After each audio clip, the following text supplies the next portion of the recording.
If the cognitive revolution 70,000 years ago made Homo sapiens more competitive in survival, then the subsequent agricultural revolution provided food for our human reproduction. But the living conditions of Homo sapiens is getting better in the hunting era due to the agricultural revolution. In the 2.5 million years before this, our Homo sapiens lived a hunting and gathering life. About 10,000 years ago, they began to enter the agricultural revolution, and human beings learned to cultivate. Compared with 2.5 million years of gathering life, agriculture accounted for only a small part. It has brought great changes to human society, but the author has characterized him as the biggest scam in history. Why? Because the agricultural revolution did not make Homo sapiens live a relaxed and happy life. Instead, had Homo sapiens with their feet firmly planted in the soil. So who is the mastermind behind this revolution? Of course, the very few plant species such as wheat, rice, and potatoes. We truly consider that human domesticated plants. In fact, in the author's opinion, there was plants that domesticated our human sapiens. Take wheat for example. 10,000 years ago, wheat just a wheat growing only in a very small part of the Middle East, but within just 1,000 years, it suddenly spread all over the world. There was no wheat on the Great Plains of North America 10,000 years ago. Now there are large areas of wheat fields within. There are no other plants for hundreds of kilometers. Survival and reproduction are fundamental evolutionary criteria by which wheat may be the most successful plant in Earth's history. Today, wheat covers an area of about 2.25 million square kilometers, nearly close to the size of Britain. And how did it go from being insignificant to ubiquitous? The secret is that wheat has manipulated Homo sapiens 10,000 years ago. Homo sapiens lived at host gatherings and began to devote a great deal of energy to the cultivation of wheat. And for thousands of years, they have been pulling wheat out of the wheat under the hot sun, lowering the soils irrigated, and protected from locusts. But Homo sapiens did not evolve for agricultural work. They adapted to climb fruit trees and chase grazes, instead of bending down to pick up rocks and carry buckets. When humans did some work that are unfit for their body, the spine, the knees and neck, the sole of the feet would take a toll. Through the study of human skeleton, we found that after entering the agricultural age, there are a lot of diseases. Lumbar disc herniation, arthritis, hernia. Those common diseases are brought to us by the agricultural society. It would be a relief to pay such a great price for a comfortable life, but that is not the case. As far as diet is concerned, humans are omnivores. Grains only make up a small part of the human diet.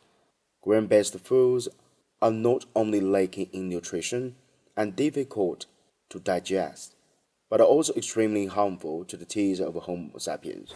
Growing wheat also hasn't provided economic security for Homo sapiens. As long as there are rainstorms or drought, locusts plague, fungal infections, the number of deaths could even up to 1 million because of the starvation. At the same time, planting the wheat makes human beings begin to appear among the permanent trap. After giving up the wandering life, women can have children every year, which leads to a fast population growth. As the number of children increased, there was less breastfeeding, so the children's immune system declined because they were fed porridge more. The permanent trap has become a hotbed of disease. For human violence, another point is that wheat makes Homo sapiens more aggressive. The private property of Homo sapiens has become a lot since the agricultural society, and more grants are used to grow wheat. There was no compromise when it came to land, if it was seized by others, which directly faced the risk of starvation. In the hunting era, when you meet a more powerful opponent, you can choose to go away if you could not fight with them. But if the farmers encountered a strong enemy, retreating meant giving up their line horses and grain storage, which means they are in a dire extremity. so farmers tend to stay, even fight, without any hesitation. Okay, look at the side of anthropological and archaeological data on human violence. In the village and tribal structures, the total number of deaths due to the human violence is about 50%, compared to 25% among males. And in individual tribe, there is even a 50% chance that an adult will die in an act of violence with another person. Therefore, human beings gradually develop social structures to prevent this kind of violence, from starting with tribes and cities to kingdoms, where people tend to gather and unite to protect their property, and then form a concept of state. But it took thousands of years to build their effective political structures, such as countries and cities. Before this, people lived an extremely miserable life. Since the living condition is so bad, why do they go back to before, just like foraging, instead of working as hard as farmers, and just spend 30 hours awake, hunting and gathering? But also the diet is more abundant, eating whatever you find. The reason they can't go back is that people are living in an environment where there are a lot more human intervention, and they are choosing to stay close to their homes, cut down forests, dig up the land, plant fruit trees, and the longer that it takes, they had more and more private property.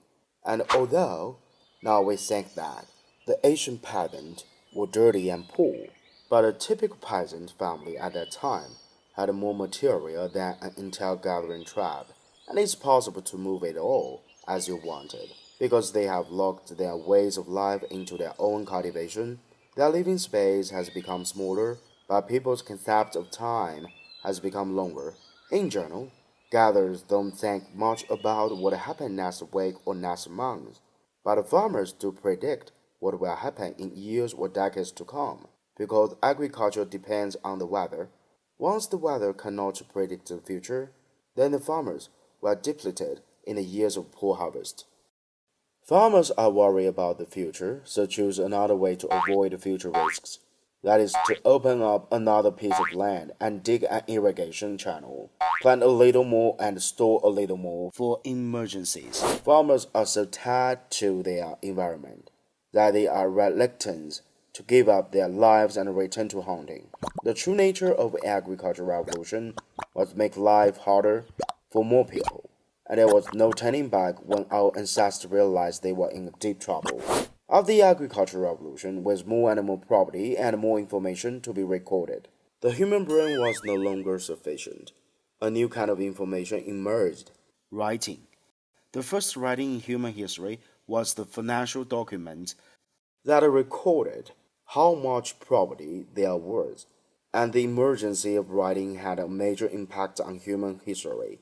Gradually changed the way of people thought, changed the way of saying the word. In a good way, of course, there is also a direct benefit to the first generation of farmers from an agricultural society. Homo sapiens could build fences and houses, so they have not to worry about attacks from wild animals, rather than living a life without direction in the wild before. But for the ordinary people, that is more harm than good. The reason why we modern people generally believe that the agricultural revolution is a wonderful progress is that the agriculture brings the prosperity of modern society. 12,000 years ago, the agricultural revolution began in the Tigris and Euphrates as the oldest cradle of human civilization, which gave birth to the Mesopotamia civilization and ancient Egyptian civilization. The agricultural revolution independently developed in China, India, and South America. They are the oldest regions of human civilization.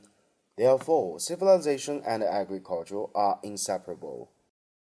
With farmers' productivity increasing by years, the social division of labor and the concept of class emerged in the agricultural society, which lasted for 10,000 years. 90% population is farmers who not only feed themselves, but also use the rice of grain to feed the rest 10% adult, like kings, officials, soldiers, priests, artists, thinkers who ate the grains of peasants, created politics, art, philosophy, and built places forts, monuments, as well as temples. It also brings another huge shock to the agricultural society. When you take it from the rulers, that is certainly a good thing because you can exploit the farmers. But when you follow the ordinary worker's standpoint, it is unfair.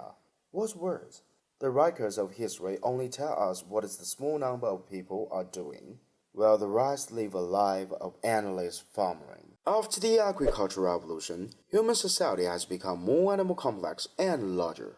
What are the factors of keeping the social stability? Please watch the next episode of A Brave History of Mankind, The Unite of Mankind.